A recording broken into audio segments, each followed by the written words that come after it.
Halo, perkenalkan nama saya Adi Putra Tambun dengan NIM 120220009 dari IT 03. Di sini saya akan menjelaskan materi 4 yaitu pengembangan elektronik government. Yang pertama kita bahas apa itu elektronik government.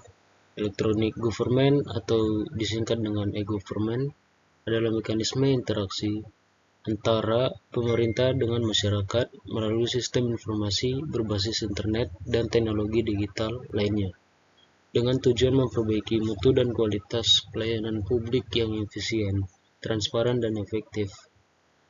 Lalu tujuan e-government ini untuk meningkatkan akses warga negara terhadap jasa-jasa layanan publik pemerintah, lalu meningkatkan akses masyarakat ke sumber-sumber informasi yang dimiliki pemerintah, menangani keluhan masyarakat, dan juga persamaan kualitas layanan yang bisa dinikmati oleh seluruh warga negara. E-government merupakan perkembangan baru dalam rangka peningkatan layanan publik yang berbasis pada pemanfaatan teknologi informasi dan komunikasi, sehingga layanan publik menjadi lebih transparan, akuntabel, efektif, dan efisien. Lalu selanjutnya, persyaratan pengembangan e-government. Terdapat 3 syarat, yaitu support, kapasitas, dan value. Yang pertama, support. Hal ini diperlukan sebagai dukungan agar konsep e-government dapat diterapkan. Untuk memperolehnya dengan cara disepakatinya kerangka e-government dan disosialisasi secara merata, kontinu, konsisten, dan menyeluruh.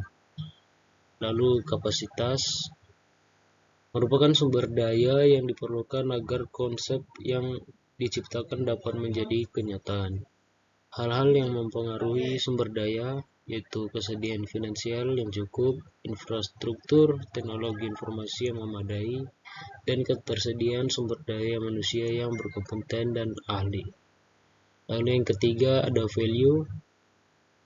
Dalam hal ini yang menentukan besar tidaknya manfaat adalah masyarakat yang menerima pelayanan.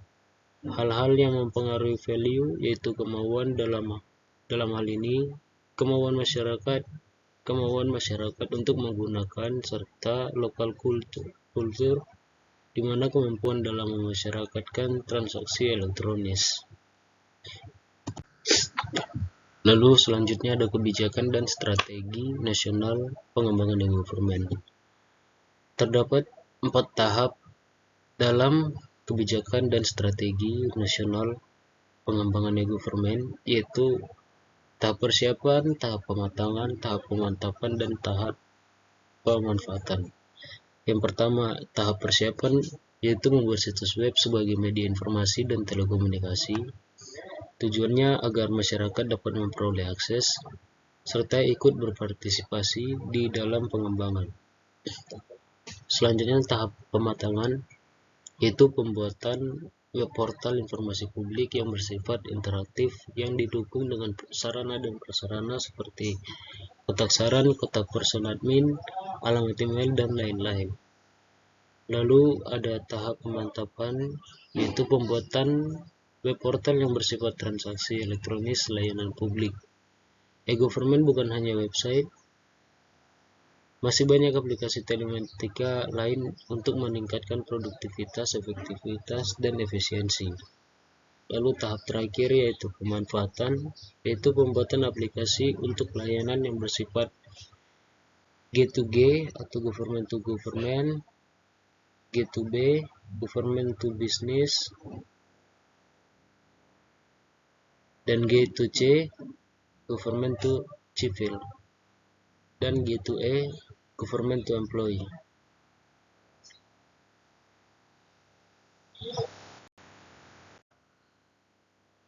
Lalu ada tujuan strategi nasional pengembangan e-government. Yang pertama ada mendorong pola kolaboratif pada unit-unit pemerintahan. Kedua, mengefisiensikan operasional. Tiga, mengurangi biaya-biaya operasional. 4. Meningkatkan transparansi. 5. Efektivitas kerja pemerintah. 6. Mempermudah proses koordinasi. 7. Dapat menyebarkan informasi kepada masyarakat dengan cepat dan murah. 8. Masyarakat ikut berpartisipasi dalam proses pemerintahan. 9. Memberikan pendidikan kepada masyarakat lewat informasi dan pelatihan. Lalu ada 5 indikator keberhasilan e-government. Yang pertama ada kebijakan ini meliputi visi misi, strategi penerapan kebijakan, pedoman, peraturan, keputusan instansi, skala prioritas, dan manajemen risiko atau evaluasi. Yang kedua ada kelembagaan, meliputi keberadaan struktur organisasi yang efektif, tugas dan fungsi, sistem dan prosedur kerja, ketersediaan SDM atau sumber daya manusia, serta pengembangan teknologi informasi dan komunikasi. 3. Ada infrastruktur, meliputi data center, jaringan data, keamanan, fasilitas pendukung TIK, dan lain-lain. Keempat ada aplikasi, berkaitan dengan cara kerja dari aplikasi yang digunakan untuk mendukung implementasi.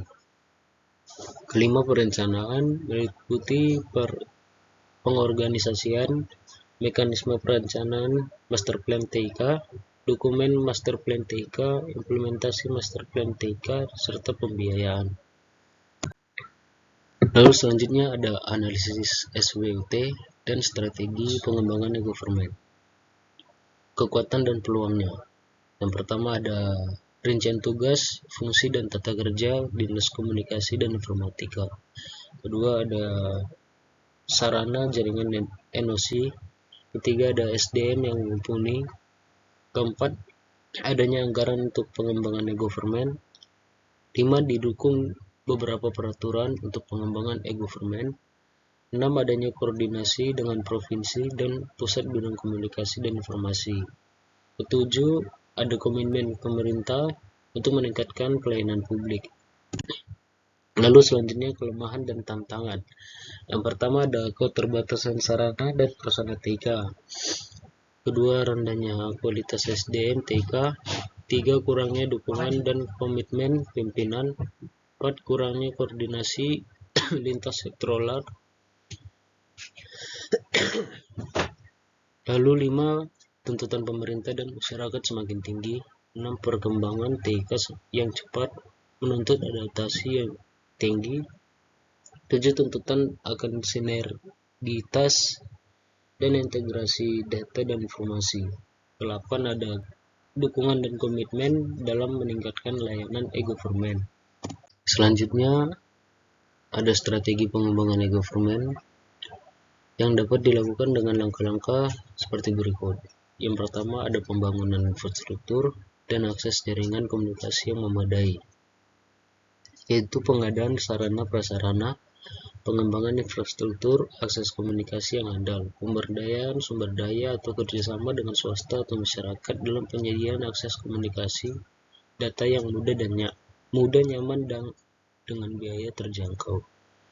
Kedua, pengembangan SDM untuk mengelola e-government, yaitu pelatihan SDM dalam pemanfaatan teknologi informasi dan komunikasi untuk menunjang pengoperasian e-government, pendidikan dan pelatihan untuk meningkatkan profesionalitas tenaga fungsional teknologi informasi dan komunikasi, pemberian kepastian karir dan kesejahteraan yang memadai bagi SDM bidang teknologi informasi dan komunikasi. Lalu ketiga, pengembangan perangkat lunak yang diperlukan, meliputi pemanfaatan koordinasi antar instansi dan internal instansi dalam pembuatan perangkat lunak yang diperlukan untuk mendukung e-government secara umum. Pemantapan koordinasi antar instansi dan internal instansi dalam pembuatan perangkat lunak unggulan, pemantapan legalitas perangkat lunak, pemberdayaan atau kerjasama dengan berbagai pihak lain. Lalu keempat, pengembangan basis data atau database dan basis pengetahuan atau knowledge base pendukung e-government, yaitu pemantapan koordinasi antar instansi dan internal instansi dalam pembangunan basis data, pembangunan basis pengetahuan yang diperlukan untuk pengoperasian dan pengembangan berkelanjutan e-government, pemberdayaan atau kerjasama dengan berbagai pihak dalam pembangunan basis data dan basis pengetahuan. Yang kelima, ada pengembangan organisasi dan tata kerja yang mendukung e-government, yaitu pembentukan atau penunjukan satu unit kerja atau instansi yang bertugas mengkoordinasikan pembangunan, pemeliharaan, pengendalian, pembentukan unit kerja di setiap instansi yang bertugas mengelola e-government dan pemantapan koordinasi antar instansi. Karena pembuatan aturan, perundangan, dan kebijakan yang diperlakukan untuk mendukung e-government di daerah masing-masing. Ketujuh, ada pemeliharaan dan perawatan perangkat lunak dan perangkat keras atau jaringan,